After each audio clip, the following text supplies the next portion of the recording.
Pinaghahanap na ngayon ang misis ni Enzo Pastor matapos na ituring na ring suspect sa pagpaslang sa international race car driver. Tumibay ang anggulong love triangle sa krimen ngayong lumalabas na ang mastermind sa pagpatay karelasyon ng misis ni Pastor. Balitang hatid ni Jay Sabale.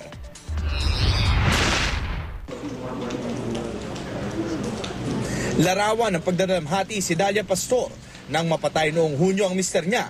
Si Enzo Pastor, international race car driver at unang Pilipino nakasali sa NASCAR Wellen Euro Series Open Championship race circuit. Pero ngayon, ang nagluluksang misis, suspect na rin sa krimen at hinahanap na. Tumibay kasi ang anggulong love triangle nang maaresto ng mga pulis ang negosyanteng si Domingo o Sandy de Guzman, kaibigan ni Pastor sa car racing circuit at ang sinasabing mastermind sa pagpatay.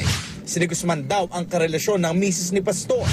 Ayon sa nahuling gunman na si PO2 Edgar Angel, may relasyon po sila. Kung aso yan si Sandy, yan. In the same manner na na-establish din namin na talagang na-establish na ating investigators na talagang si Dalia Domingo talagang involved sila. Pag-amin pa ni Angel, binayaran daw siya ng 100,000 pesos ni de Guzman para patumbahin si Pastor. Nakuha kina Angel at de Guzman ang 50,000 pesos na bahagi ng bayad na bonus sa gunman, pati ang 45 caliber at 9mm na baril at 2 magazine nito. Dahil magkumpare nga sila, yan, hiningi yung tulong na ipapatay si Enzo at dahil binubugbog nga daw yung babae. Sorry, no comment muna. Umpisa pa lang naman to. Ikinalungkot ng mga magulang ni Enzo ang naging resulta ng investigasyon. We're very much surprised, and shocked of the turnabout.